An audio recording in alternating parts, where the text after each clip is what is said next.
Okay, तो आज हम पढ़ेंगे हेमाटोपोइसिस। तो what is haematopoiesis in word? Haemato means blood, poiesis मतलब फॉर्मेशन, मतलब ब्लड की formation.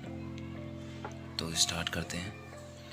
The formation of blood cellular component occur during embryonic development and throughout adulthood to produce and republish the blood system. Study can help scientists and clinicians to understand better the process behind blood disorder and cancer. मतलब haematopoiesis जो है वो blood की formation है, मतलब blood कैसे बना, उसके कंपोनेंट्स क्या हैं, जो कि अभी हम पढ़ेंगे।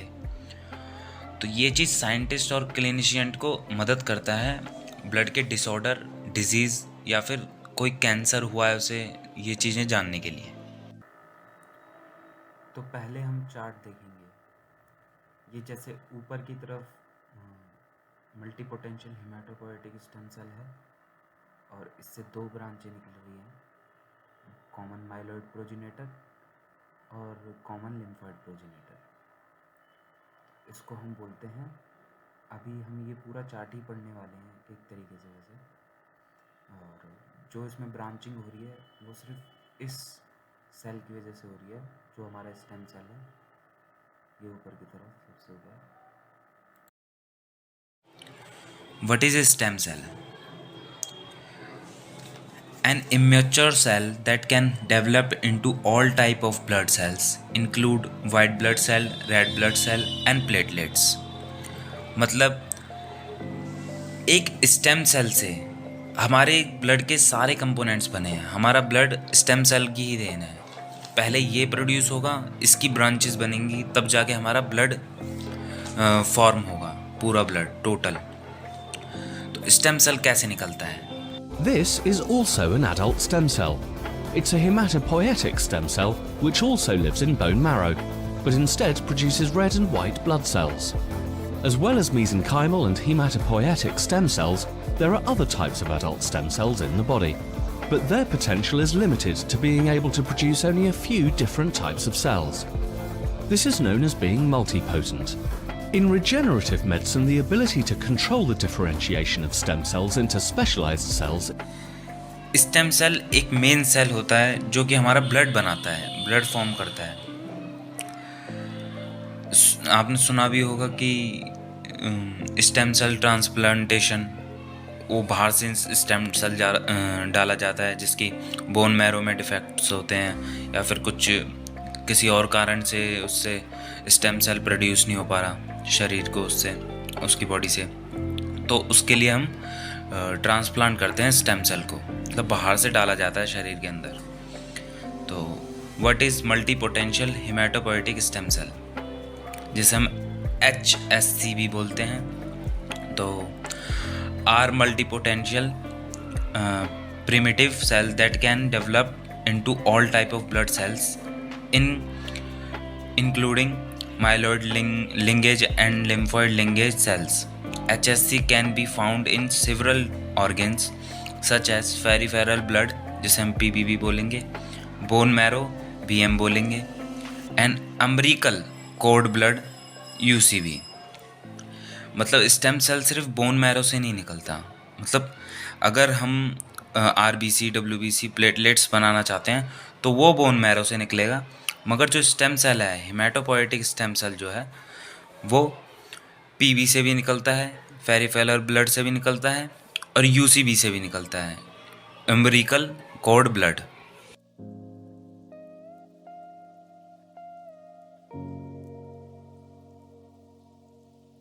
What is the components of blood?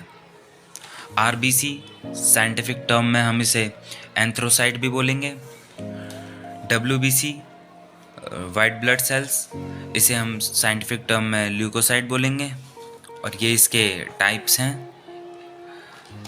Type of white blood cells: neutrophil, basophil, eosinophil, monocyte, lymphocyte. ये वाइट ब्लड सेल्स के कंपोनेंट्स हैं, और white blood cells haematopoietic stem cell का कंपोनेंट है, मतलब ब्लड का कंपोनेंट है। एंड प्लेटलेट्स, प्लेटलेट्स की साइंटिफिक टर्म है thrombocyte.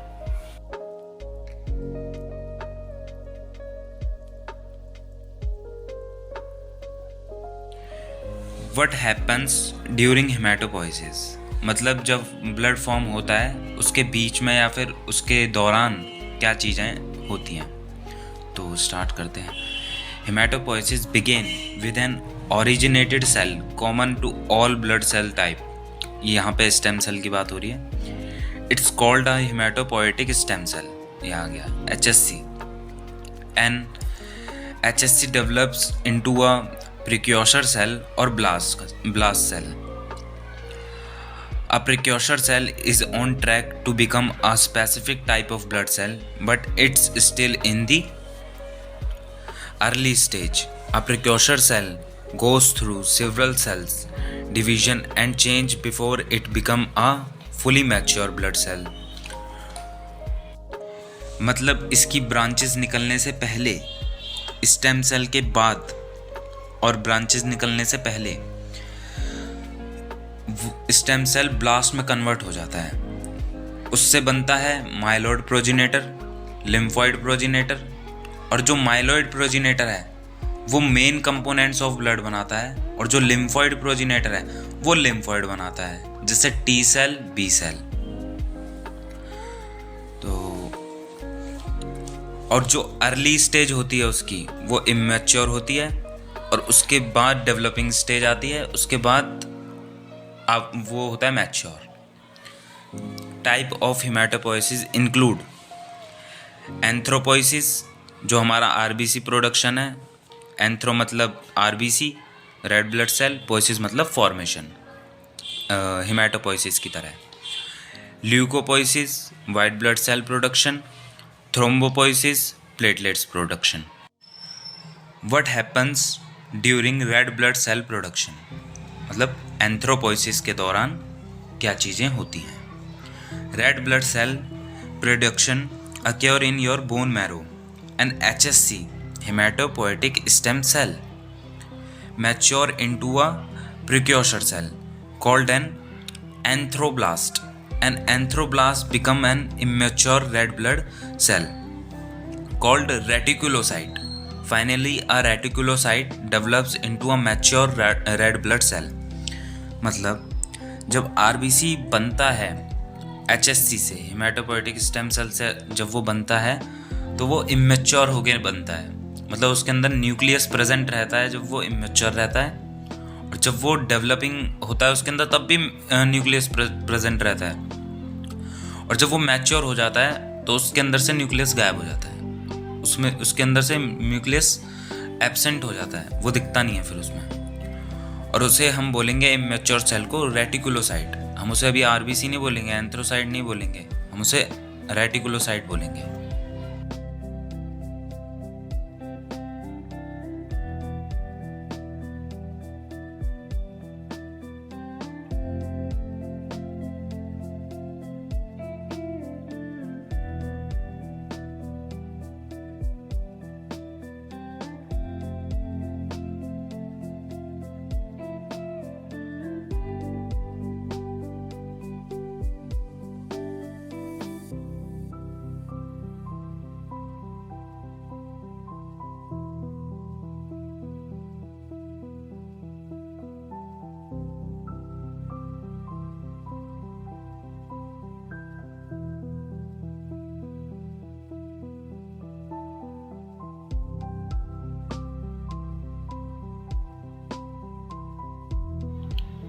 Spend time of anthracite. Red blood cells survive for about 120 days. Red blood cell सिर्फ 120 दिन तक ही जिंदा रहते हैं ब्लड के अंदर। What happens during white blood cells production? WBC बनने के दौरान क्या क्या घटनाएं होती हैं, जिसे हम ल्यूकोपोइसिस बोलते हैं। all thought they are all white blood cells. Granulocyte, जो हमारे वाइट ब्लड सेल्स होते हैं वो ग्रैनुलोसाइट्स होते हैं। ग्रैनुलोसाइट्स अभी आ रहे होंगे स्क्रीन पे।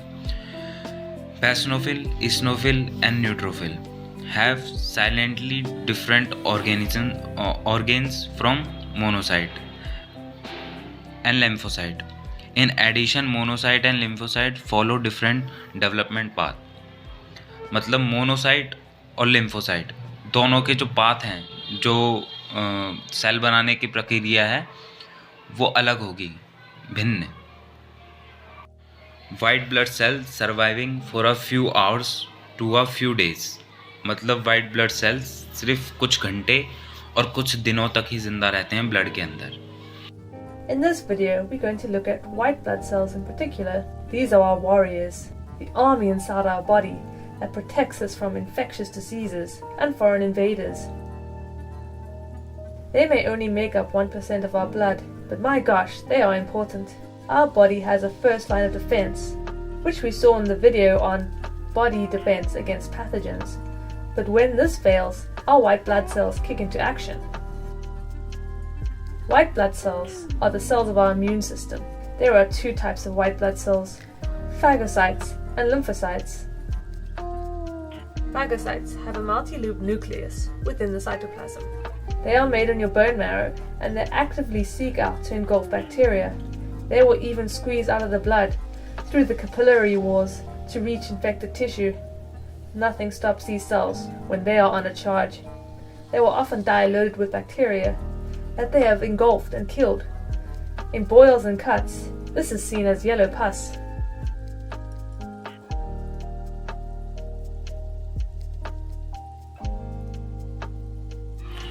प्लेटलेट्स प्रोडक्शन मतलब thrombopoiesis. Platelet production occur in your bone marrow where an HSC mature into a precursor cell, a megakaryoblast. The megakaryoblast become a megakaryocyte. Fragment of the megakaryocyte break off become platelets. मतलब जब वो myeloid progenitor तक बन जाता है haematopoietic stem cell, उसके बाद कई सारी 3-4 ब्रांचें निकलती हैं, जिसके अंदर से एक ब्रांच होती है मेगाकार्योब्लास्ट की। मेगाकार्योब्लास्ट जाके मेगाकार्योसाइट बनता है और मेगाकार्योसाइट जाके थ्रोम्बोसाइट बनता है, मतलब प्लेटलेट्स बनता है। These are tiny cell fragments that float around in our blood. When a blood vessel is damaged, collagen is exposed. This collagen exposure attracts platelets to the injured area. The platelets then stick together to form a plug. They've quickly built a barrier that stops us from losing too much blood. However, this platelet plug isn't that strong, so it needs to be made stronger. A protein called fibrin does exactly that. In our blood, there are soluble fibrinogen proteins. At a wound, these soluble fibrinogen proteins are exposed to outside chemicals that aren't normally found in blood vessels. Like with the collagen and platelets, this exposure causes the fibrinogen proteins to turn into sticky fibrin fibers. The fibrin fibers form a mesh, holding all the platelets together and making a much stronger clot. More platelets, red blood cells and other components in our blood all get stuck to the mesh, making it even stronger. This clot stops more blood escaping the body and also prevents nasty pathogens entering our body from the outside. The clot develops into a scab, which protects the wound as it heals, and new layers of skin form underneath. So really, all a scab is just platelets trapped in the fibrin mesh. It is like putting a plug in a sink. When the new skin is fully formed, the scab will fall off, revealing the lovely brand new skin underneath. A final thing to note, remember that I said the exposure to the collagen causes the platelets to stick together, and the exposure to the outside chemicals causes the fibrinogen to turn into sticky fibrin. Both the platelets and the fibrin only become sticky after the exposure. This means in a normal, healthy blood vessel, they won't randomly cause clots. So from this video, you should understand the magic of blood clotting. Platelets are first to the scene, closely followed by the fibrin fibers. Our blood clots so that we don't lose a lot of blood, and don't let lots of nasty pathogens. Platelets surviving for about 5 to 9 days. मतलब platelets का जो life span है वो 5 से 9 दिन तक का है।